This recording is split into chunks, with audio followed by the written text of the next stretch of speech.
तो चलिए आगे की खबरों के लिए रुक करते हैं एक बार फिर से स्टूडियो का, जहां पर मौजूद है सहयोगी प्रियंका। जी प्रियंका। शुक्रिया हेमंत। और चलिए खबरों में आगे बढ़ते हैं और रुक कर लेते हैं इस बीच आ रही बड़ी खबर का। राजस्थान यूनिवर्सिटी से इस वक्त की बड़ी खबर सामने आ रही है, जहां पर टिकट पर टकराव देखने को मिल रहा है। एनएसयूआई में टिकट पर बवाल मचा हुआ है। मंत्री मुरारी लाल मीणा की बेटी ने मोर्चा खोल दिया है। निहारिका मीणा ने एनएसयूआई के खिलाफ मोर्चा खोला है। एनएसयूआई प्रदेश अध्यक्ष पर टिकट बेचने का आरोप लगाया गया है। इसके साथ ही निहारिका मीणा ने निर्दलीय लड़ने का भी ऐलान कर दिया है। आपको 2018 के चुनाव से देखते आ रहे हैं कि मैं एक आदिवासी लड़की हूँ। क्या आप क्या समझते हैं? जातिवाद करेंगे आप? हाँ, आपको क्या लगता है? तो वहीं श्रीगंगानगर समेत राजस्थान के सभी महाविद्यालयों में 26 अगस्त को छात्र संघ चुनाव होने जा रहे हैं, लेकिन इसी दौरान छात्र संगठनों की ओर से पीजी कक्षाओं में प्रवेश प्रक्रिया शुरू कराने की मांग की जा रही है। श्रीगंगानगर के डॉक्टर भीमराव अंबेडकर कॉलेज में छात्रों की ओर से प्रदर्शन कर पीजी कक्षाओं में प्रवेश प्रक्रिया शुरू करने की मांग की जा रही है।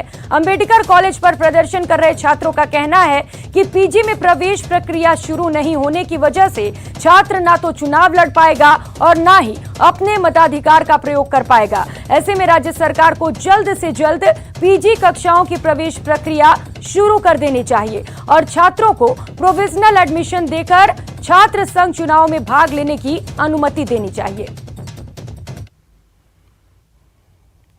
महाविद्यालयों में सरकार जो है छात्र संघ चुनाव करवाने जा रही है, लेकिन मुझे ये समझ नहीं आ रहा है कि किन चीज़ों का जो है छात्र संघ चुनाव हो रहा है, क्योंकि आज तक स्नातकोत्तर विषयों में आज तक एडमिशन नहीं हुआ है और राजस्थान सरकार प्रत्येक महाविद्यालय में आज सूची का प्रकाशन करने जा रही है। हमारे छात्रों की, छात्र नेताओं की ये मांग है राजस्थान सरकार से कि जब तक स्नातकोत्तर में एडमिशन नहीं होता है तब तक ये चुनाव न करवाए जाएं। आज छात्रों की मांग को लेकर यहाँ जिला कलेक्टर ऑफिस आए हैं।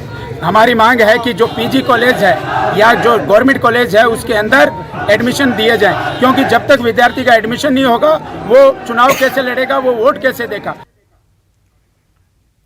और रुक लेते हैं अगली खबर का। बीकानेर कलेक्टर परिसर स्थित एसडीएम कार्यालय के बाहर उस वक्त हंगामा मच गया जब शादी के लिए एक प्रेमी जोड़ा आवेदन करने पहुंचा। सूचना मिलने पर युवती के परिजन मौके पर पहुंच गए और युवती से मारपीट की। परिजन युवती को जबरन साथ ले जाने लगे। इस दौरान मौके पर मौजूद पुलिसकर्मियों ने बीच बचाव किया। वहीं युवती अपने प्रेमी के साथ एसडीएम ऑफिस चली गई और प्रेमी जोड़े ने बताया कि दोनों एक दूसरे से प्रेम करते हैं और 16 अगस्त को दोनों ने शादी करनी थी, जिसके बाद आज दोनों शादी के रजिस्ट्रेशन के लिए आवेदन करने पहुंचे थे।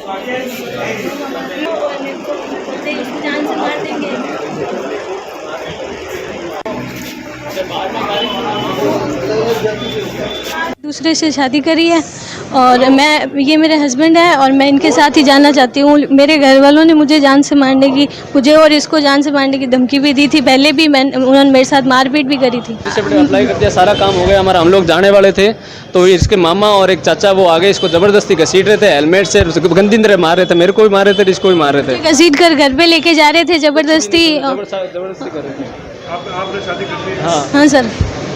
कब की थी? 16 तारीख को। और खबर कोटपुतली से है। कोटपुतली मास्टर प्लान मामले में नगर परिषद ने दूसरे चरण की कार्रवाई को शुरू कर दिया है। कस्बे में पहली चरण की कार्रवाई 6 अगस्त को ही की गई थी, जिसके बाद नगर परिषद और प्रशासन ने कुछ दिनों के लिए कार्रवाई को रोक दिया था। गुरुवार को फिर से दूसरे चरण की कार्रवाई शुरू की गई। दूसरे चरण की कार्रवाई शुरू करते ही कुछ व्यापारियों ने इसका जमकर विरोध किया। व्यापारियों के विरोध के चलते कुछ देर के लिए कार्रवाई को रोक दिया गया। सूचना पर मौके पर तहसीलदार सूर्यकांत शर्मा पुलिस जाब्ते के साथ पहुंचे और कार्रवाई फिर से शुरू की गई। वहीं व्यापारियों ने बिना नोटिस के कार्रवाई करने का आरोप लगाया है। आज व्यवस्था यह नगर परिषद के द्वारा उन साइट पे कार्रवाई की जा रही है जिनको नगर परिषद ने डिसाइड भी कर दिया है और जिन्होंने अपना प्रमाइस तोड़ने के लिए नगर परिषद से निवेदन भी किया है। नोटिस की कार्रवाई की, इन्होंने किसी को कोई नोटिस नहीं दिया।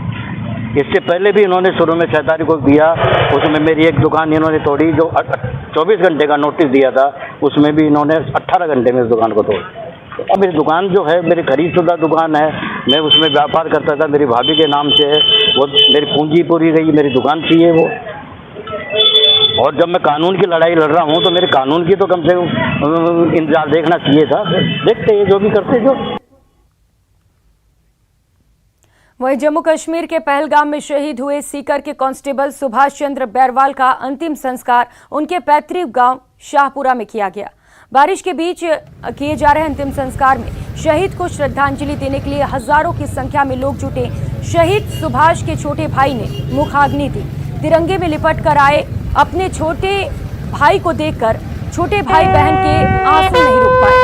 शहीद कांस्टेबल की पत्नी ने आखिरी दर्शन करते हुए गर्व से सुभाष की मूंछों पर ताव देते हुए उन्हें सैल्यूट किया। वहीं अंतिम दर्शनों के लिए जुटे हजारों लोगों की आंखों में नमी थी।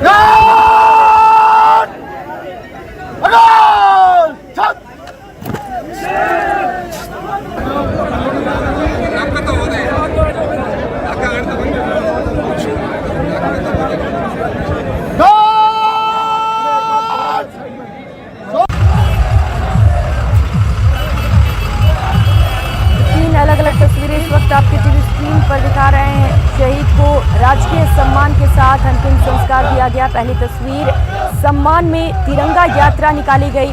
आखिरी सफर पर बड़ी संख्या में लोग शहीद के साथ चलते रहे। दूसरी तस्वीर आप देख सकते हैं, यहाँ पर अंतिम दर्शन के लिए शहीद के पार्थिव शरीर को रखा गया था, जहाँ पर लोगों ने पहुंचकर उन्हें श्रद्धांजलि अर्पित की। और जबकि तीसरी तस्वीर आप देख पा रहे हैं, जहां पर शहीद पंच तत्व में विलीन हो गए।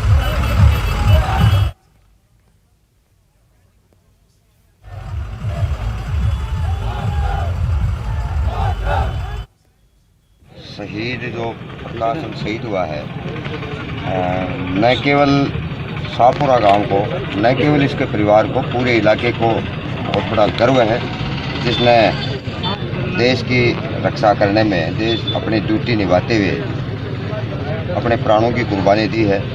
मैं समझता हूं कि इस तरह से जो जज्बा है देश प्रेम के प्रति, वो वाकई में काबिल तारीफ है। पूरा गांव में भाई सुभाष चंद्र बैरवाल का जो शहादत हुई, इसके लिए हम सब उनको नमन करते हैं। ये कांग्रेस पार्टी की तरफ से उनको शहादत को सलाम। और आज यहाँ काफ़ी पूरे गांव की एक बहुत बड़ी क्षति हुई है, पूरे शाहपुरा गांव में, पूरे धोद विधानसभा में।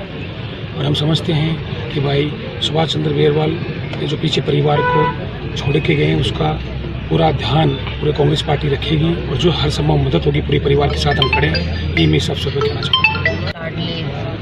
वीर सपूत जिन्होंने अपने देश की रक्षा करते हुए, रक्षा का फर्ज निभाते हुए शहीद हुए हैं, उनके लिए संपूर्ण क्षेत्र नम आंखों से उनको विदाई देते हैं और नमन करते हैं। उनकी शहादत पर नए इलाके को, बल्कि संपूर्ण देश को हमें गौरवान्वित महसूस हो रहा है और उनकी शहादत से हमारे युवाओं को प्रेरणा मिलेगी। और रुक लेते हैं अगली खबर का, और खबर जन्माष्टमी की। कल पूरे प्रदेश में जन्माष्टमी का पर्व मनाया जाएगा। इसके लिए जयपुर के 4 बड़े मंदिरों आराध्य देव गोविंद देव जी, अक्षय पात्र जगतपुरा, इस्कॉन मंदिर और श्री गोपीनाथ मंदिर में भक्तों की भीड़ उमड़ने की संभावना है। इस वजह से इन चारों मंदिरों में भक्तों की सुरक्षा के लिए खास तैयारियां की जा रही हैं। बताया जा रहा है कि गोविंद देव जी में मंदिर में लगभग 1000 कार्यकर्ता सुबह मंगला झांकी से अभिषेक समाप्त होने तक अपनी सेवा देंगे। इसी तरह की सुरक्षा जयपुर के दूसरे मंदिरों में भी दी जाएगी।